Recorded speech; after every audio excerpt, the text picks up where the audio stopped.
Most people don't fail because they're not talented. They fail because they've convinced themselves it's not possible, so they never really try. But what if that belief is the only thing holding you back? It's about what actually happens when you act as if your goals are possible, even if you're scared. Because once you shift your mindset, everything else starts to move with it.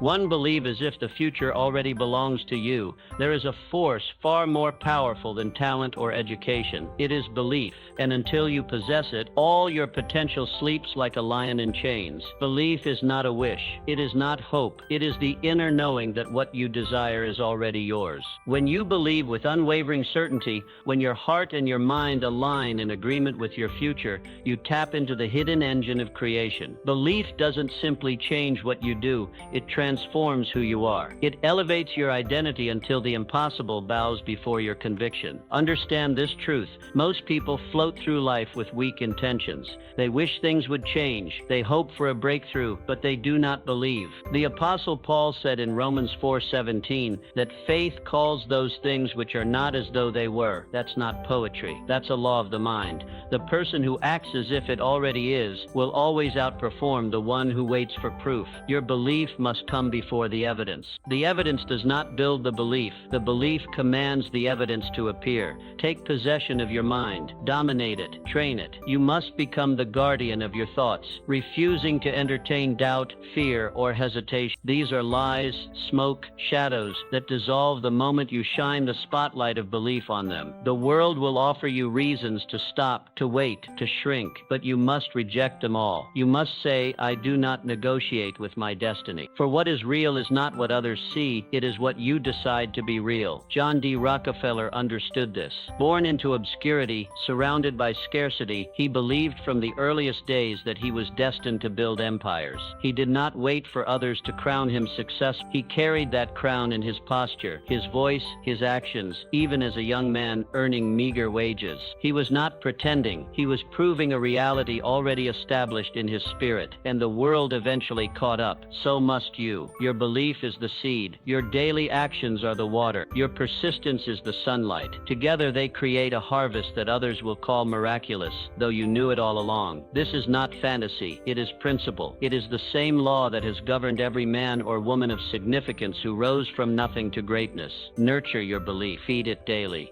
Speak to it. Visualize it. Act on it. Protect it from the weeds of cynicism and the thorns of delay, because when your belief becomes strong enough, nothing can stand against it. No circumstance, no setback. Belief makes you unstoppable. And one day, when the world stares in wonder at what you've become, you will smile, not in surprise, but in recognition. For you knew it long before they did, because you believed. To rewire your mind to expect victory. You cannot achieve greatness while expecting failure.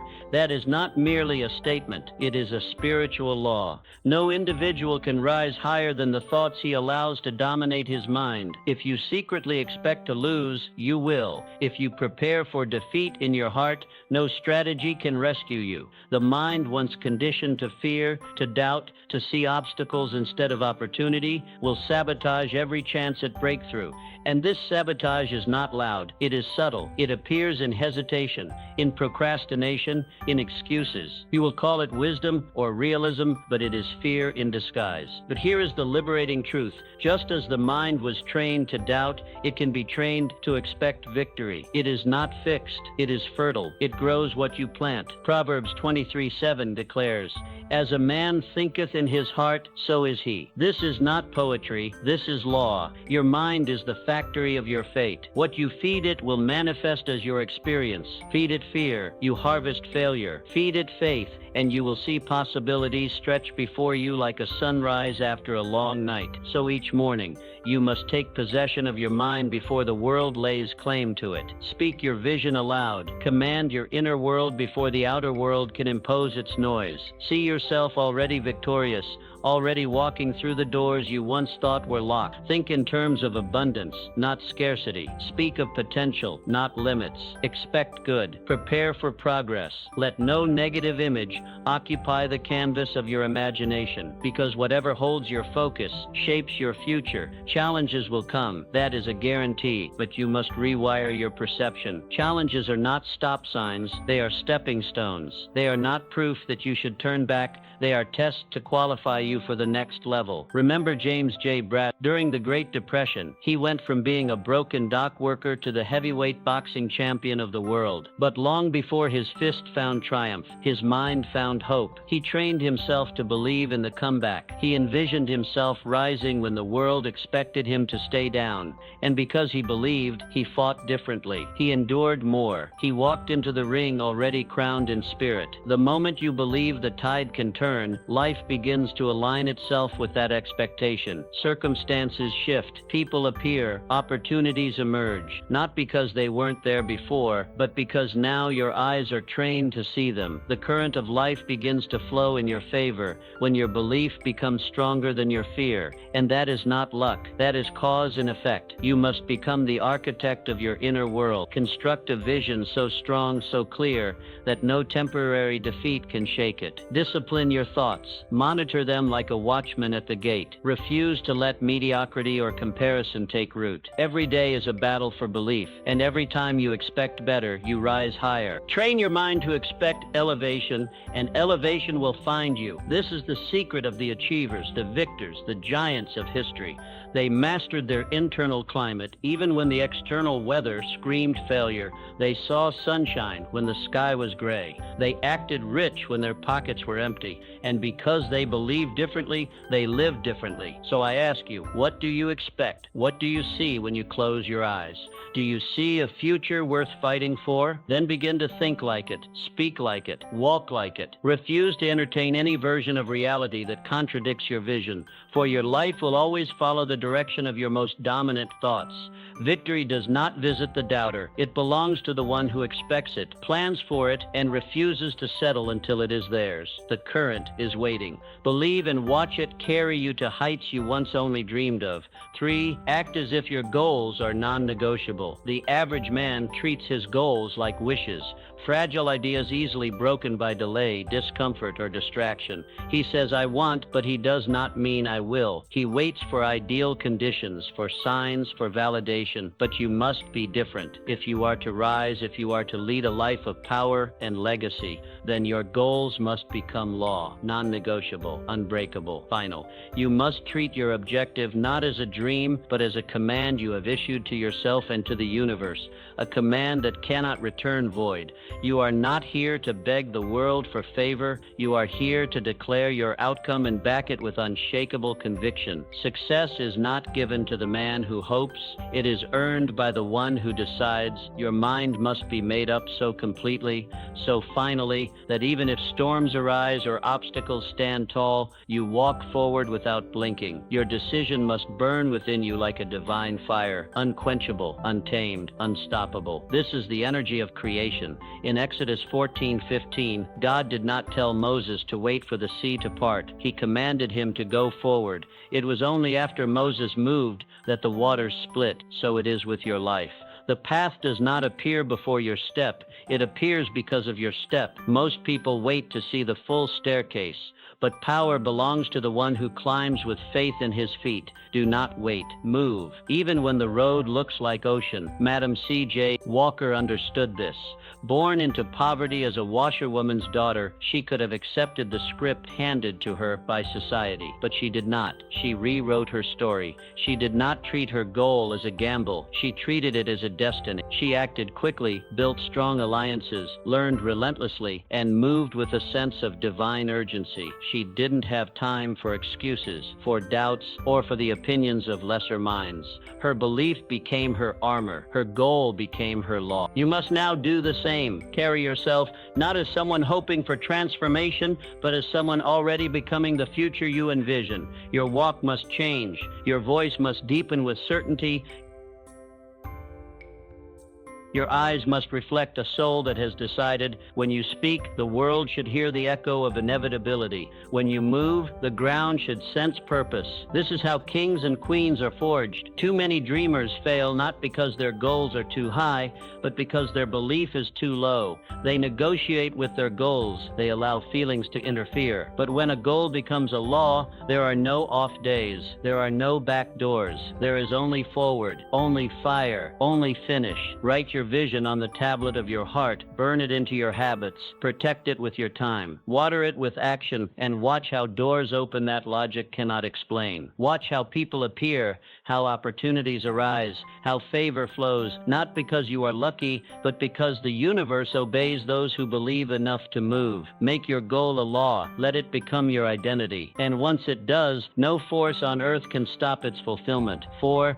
Surround yourself with belief builders, not doubt dealers. No man, regardless of talent or potential, is strong enough to believe in himself while drowning in the voices of doubt. You may possess a vision so pure, so powerful, that it can ignite mountains, but if you place it in a toxic atmosphere, it will wither before it ever begins to burn. Your environment is not neutral. It is either lifting you or lowering you. It is either feeding your belief or bleeding it. That is why you must guard it as fiercely as a king guards his throne. You are the gatekeeper of your mind, and every word you hear, every opinion you entertain, every person you associate with enters your mental fortress either as a builder or a breaker. In 1 Corinthians 15:33, the scripture warns us plainly, bad company corrupts good character. This is not merely a moral warning, it is a strategic one. For just as wrong company can erode your belief, right company can multiply it. The words you absorb today will echo as actions tomorrow. Your belief does not exist in a vacuum. It is shaped by the conversations you have, the energy you absorb, the standards of those around you. This is why you must deliberately choose your tribe. Surround yourself with visionaries.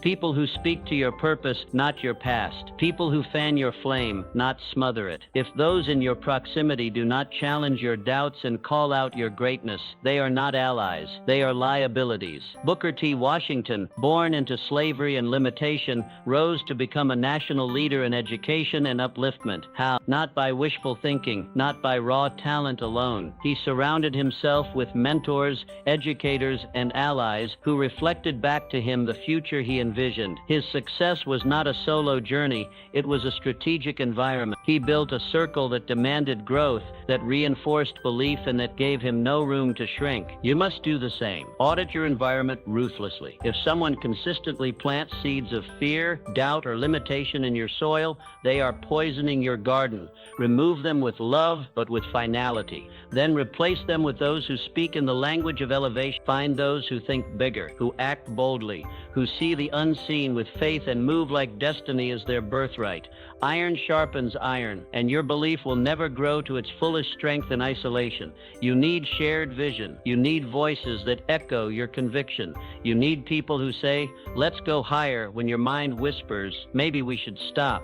Because belief is not only an internal fire, it is a collective flame. It becomes stronger when others breathe life into it. Plant yourself in rich soil, in communities of courage, in rooms where your dreams feel small, not because they are, but because those around you dream even bigger. Your tribe is your multiplier. Their presence becomes your momentum. Their words become your armor. Their standards become your expectation. And once you are firmly rooted in the right environment, belief becomes natural. It no longer has to be forced. It becomes your default setting. And from that place, there is no mountain too high, no goal too bold. Because now your belief is not just your own, it has become ours. And collective belief moves faster than any obstacle in its way. 5. Rewrite your past by reinterpreting it. Your story is not what happened to you. It is how you tell what happened to you. Every event, every heartbreak, every closed door is not your identity. It is raw material, and like any raw material, its power lies not in what it is, but in what you make of it. Most people wear their pain like a prison sentence. They rehearse it, replay it, relive it, until it defines them. But champions, builders, and visionaries do something different. They take their wounds and forge them into wisdom. They stop asking, why me, and begin asking, what now? You must understand this truth. Your past is not a verdict. It is a classroom. Every failure you endured, every betrayal you survived, every delay you hated was not there to destroy you, it was there to develop you. In Genesis 50:20, Joseph tells the very brothers who sold him into slavery, "You meant evil against me, but God meant it for good." That is not denial, that is dominion. It is the power to reinterpret your scars, to pull gold from the ashes. Pain is not the enemy, it is the sculptor of your purpose. Stop rehearsing your pain. Start harvesting the purpose that was hidden in it. If you only see what you lost, you will miss what you gain. Strength, discernment, patience, clarity. These are the treasures forged in the fire. Your story gains power when you stop narrating it with pity and start narrating it with perspective. You were not buried, you were planted. Now rise. Ray Kroc is a testimony to this principle. Before building McDonald's into a global empire, he spent decades selling milkshake machines. Most would call that a failure, but not him. Every failed business deal, every delayed breakthrough became the training ground for his final assignment. He didn't curse his past, he used it. And because of that, when his moment came, he was ready. Your setbacks do not disqualify you. They qualify you if you choose to read them rightly. The past is not a chain, it is a blueprint, and it is waiting for you to reread it with new eyes. Reinterpret what happened. Reclaim its value. If you see every hardship as punishment, you will never rise. But if you see it as preparation, you will step into your future with power. You are not the product of what happened to you. You are the architect of what comes next. Carry your history not as a wound, but as a weapon. Let your scars speak not of defeat, but of endurance. Let your history be a platform, not a prison. The greatest leaders in history did not rise because they were untouched by pain. They rose because they redeemed their pain. They gave new language to old events. They wrote new meaning over old memories.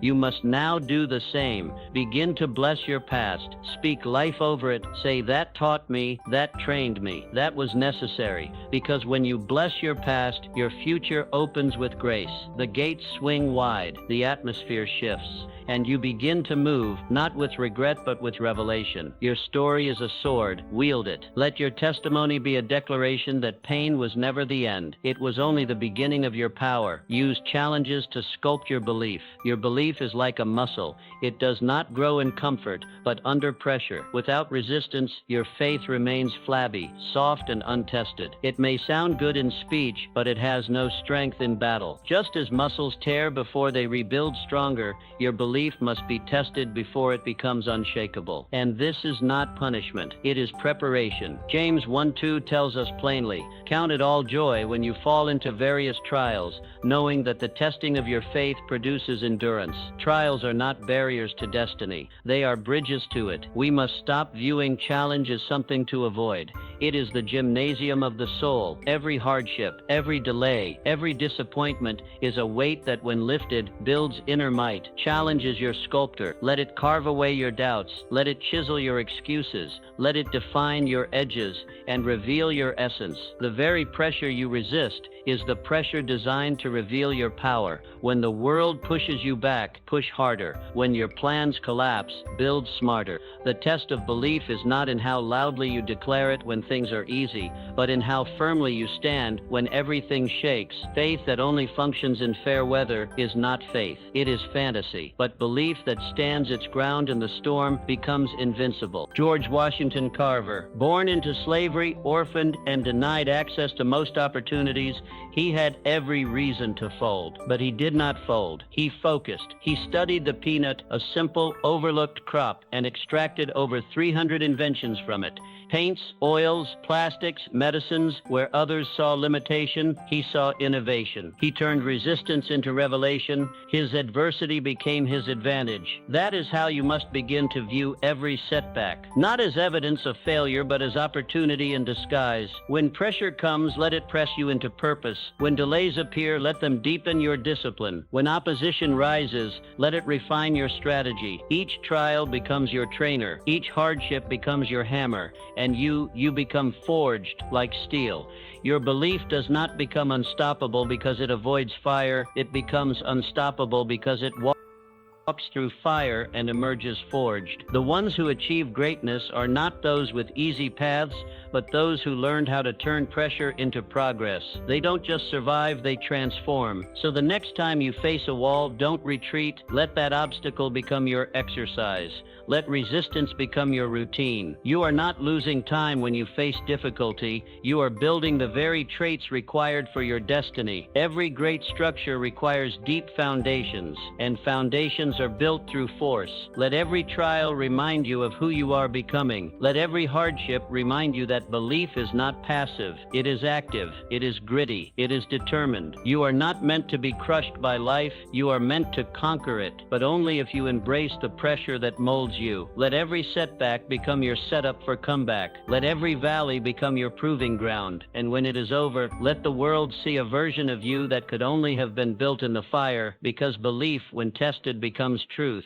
and truth, once embodied, becomes power. Practice speaking with the tongue of belief. Your words are not just sounds that pass into the air, they are seeds that shape your reality. Every sentence you speak carries creative power. You are either watering your belief or poisoning it. Every time you open your mouth, you are building the house you will one day live in. This is not exaggeration, it is law. Proverbs 18:21 declares, "Death and life are in the power of the tongue." Words don't just describe your life, they design it. Most people speak casually, carelessly. They complain, they self-criticize, they verbalize defeat, and then they wonder why their life mirrors their fear more than their faith. But your speech is a mirror of your mind. What you consistently say reveals what you consistently believe, and what you believe becomes the blueprint of your behavior. So ask yourself, what are you saying? When you speak of your future, do you speak with boldness or with dread? When you describe yourself, do you use the language of strength or self-sabotage? You cannot expect to build a palace with the vocabulary of a prisoner. Your words must match the level of your vision. Speak up, not down. Speak forward, not backward. Clara Barton understood this. Rejected, overlooked, and called unqualified by those in power, she refused to let the world write her identity. She wrote her own. She called herself capable, needed, and prepared long before others recognized it. She used her words as armor, as a weapon, as a foundation, and eventually the world caught up to the reality she had already declared. You must do the same. Begin to speak life into your vision. Say aloud, "I am chosen, I am prepared, I am rising." Let these words become your rhythm, your daily declaration. Let them echo in the chambers of your mind until your actions align with your speech, because words do not return empty. They create what they were sent to build. Speak with precision. Speak with purpose. Don't speak based on how things look. Speak based on how you are determined they will be. Say what you want until you see what you say. This is not delusion. It is discipline. It is the ancient art of calling things forth with faith. Just as Romans 4:17 says, "God who gives life to the dead and calls those things which do not exist as though they did." This is how belief is reinforced, not just by silent thoughts, but by spoken truth. When you say, "I am capable," you are not lying. You are training. When you say, "I am qualified," you are not pretending. You are aligning. Words shape identity, and identity shapes destiny. Reject the language of limitation. Cut off the vocabulary of defeat. Remove phrases like, "I can't," "I never," "I'm not good at." Replace them with, "I am learning," "I am becoming," "I am made for this." Speak as though the heavens are listening, because they are. Speak as though your words matter, because they do. You are not powerless. You are not waiting on the world to give you permission. Your tongue is the pen of your prophecy. What you declare consistently becomes what you experience eventually. So, let today mark a shift, from casual speech to creative command, from small talk to spiritual strategy, from reaction to declaration. Because once your words rise, your world cannot stay the same. Speak life, speak strength, speak victory, and keep speaking it until what you say becomes what you see. Set your vision in stone, but your path in sand. There is a difference between the goal and the method. The goal is your North Star. It must be fixed, clear, and unshakable. But the method, the path you take to reach it, must be as flexible as water. Too many people confuse the two. When one plan fails, they abandon the dream. When one door closes, they assume the vision was wrong. But destiny is not a straight line. It is a winding road, and your ability to adapt determines how far you travel. The Israelites had a promise promised land. That destination was never in question, but the journey, it was filled with deserts, delays, battles, and turns they never expected. They wandered, they adjusted, they grew, and yet the promise never changed. The lesson is this: your method may need to change 100 times, but your goal should remain untouched. If one route closes, find another. If one door locks, knock on the next. If the map tears, draw a new one, but never lose sight of the treasure. Andrew Carnegie is a living testimony to this principle. He did not begin as a titan of industry. He began as a bobbin boy, earning a few dollars a week in a cotton factory, but he didn't let that starting point define his ending. He climbed, he pivoted, he educated himself. He formed strategic alliances. When one opportunity dried up, he found another. He did not treat blocked paths as dead ends. He saw them as invitations to invent a new route. His goal was greatness. His method, constantly evolving. You too must learn to bend without breaking. A tree that refuses to sway in the storm will snap, but a tree that leans with the wind remains rooted. So it is with your purpose. Rigidity in vision is strength. Rigidity in process is folly. The world is constantly shifting. You must shift with it. What worked yesterday may not work today. What was once a strength may now be obsolete. Wisdom is the ability to discern the difference. Never confuse a detour with a dead end. Just because life takes you in a circle doesn't mean you're lost. Sometimes the long way becomes the right way. What matters is not how straight your path is, but how steady your spirit remains. Keep your eye on the mountaintop, even if the trail disappears beneath your feet. Vision will carry you when visibility is gone. Build your plans with determination, but walk with humility. Be prepared to abandon methods, not missions. Be quick to shift tactics, not targets. And above all, be rooted in the why, even as you modify the how. This is the strategy of champions. Clarity of purpose, flexibility of approach. Flexibility is not weakness. It is wisdom with vision. It is strength that knows how to move. The most dangerous thing you can do is cling to a broken plan out of pride. Adjust, rethink, rebuild.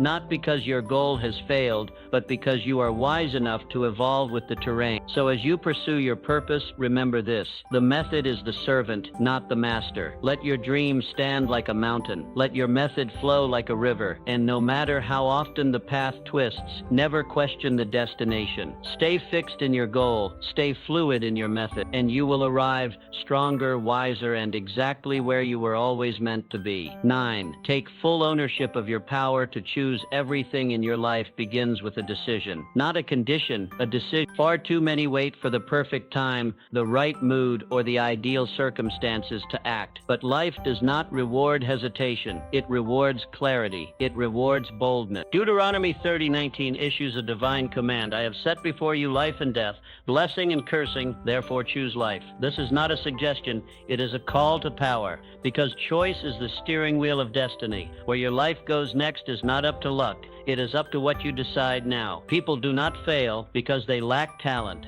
Most fail because they never truly decided to win. They hovered, they postponed, they gave themselves too many options. And indecision, though it feels safe, is the slowest form of self-destruction. Every dream you delay becomes a seed that never grows. Every excuse you entertain becomes a wall that blocks your future. But the moment you choose, truly choose, everything changes. Your moment of decision is your moment of power. That's when the tides begin to turn. That's when momentum ignites. That's when the universe, circumstances, and people start responding to your internal authority. It is not your resources that make the difference. It is your resolve. The world honors the man or woman who moves with conviction. Harriet Tubman is one of history's clearest examples. She was born into slavery, a condition so brutal it could have paralyzed her spirit. But she chose freedom. And then, with even greater courage, she chose to return again and again to rescue others. She did not wait for permission. She did not wait for laws to change. She moved in spite of the danger. Her decision gave her divine momentum. What she chose became the seed of liberation for generations.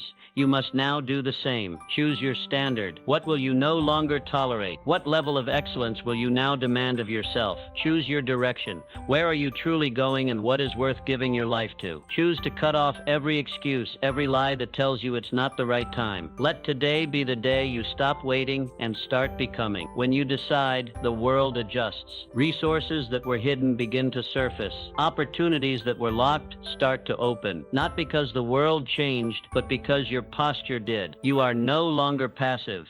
You are no longer rehearsing what could go wrong. You are acting from a place of certainty, and that certainty carries weight. Understand this. Indecision is the thief of destiny. It steals your momentum. It erodes your confidence. It keeps you walking in circles when you were called to take territory. But decision creates alignment, and alignment creates acceleration. The moment you choose with finality, your energy, habits, relationships, and environment begin to reconfigure around your new direction. Make the choice today, not tomorrow, not when things feel perfect. Now, decide who you are. Decide what you stand for. Decide what you are building, and then act like it. Speak like it. Walk like it. The greatest lives are not born from chance. They are carved from decision. Greatness begins the moment you say, no more waiting. I choose now. That single act of decision holds more power than a lifetime of wishful thinking. Because once you decide, the rest of your life begins to follow suit. So choose. Choose with courage. Choose with fire. Choose life. And never look back. 10. Believe that you are meant to rise. You were not born to crawl. You were born to rise. Within you is more than breath and bones. There is a divine assignment, a call that echoes through every season of your life, waiting for you to answer it. Jeremiah 29:11 proclaims, "For I know the plans I have for you, plans to prosper you and not to harm you, plans to give you hope and a future." These are not casual words. They are heaven's declaration over your life. You are not a mistake. You are not a product of random events. You are a vessel of purpose, designed with intention and released into this world with significance. The world may have dismissed you. Circumstances may have tried to confine you, but destiny knows your name. Heaven has kept the records, and your time is not coming. Your time is now. Walk like someone who carries destiny in their bones. Let your posture declare that you are here on assignment. Speak like someone who has something sacred to say. Your words should carry the weight of vision, not the fear of rejection. Act like someone whose moment has come, because it has. Helen Keller, though born without sight and sound, refused to accept limitation. She could have stayed hidden in silence, but instead she became a voice for millions. She did not wait for the world to offer her a platform. She created one. She believed her life held meaning, and she fought to express that meaning against every odd. And because she believed, others began to believe too. So must you. Your life is not small. Your vision is not invalid. You do not need anyone's permission to rise. What lives inside of you is sacred. You must protect it, nurture it, release it. Your journey with all its detours and delays has prepared you for this moment. Nothing has been wasted. You must believe this. Your time is now, not tomorrow. Not when you feel more qualified. Now, when you step forward with fire in your spirit and certainty in your heart, you activate forces seen and unseen. You send a signal to the world that you remember who you are, that you were not born to crawl in fear or live in shadow. You were born to rise, and rise you shall.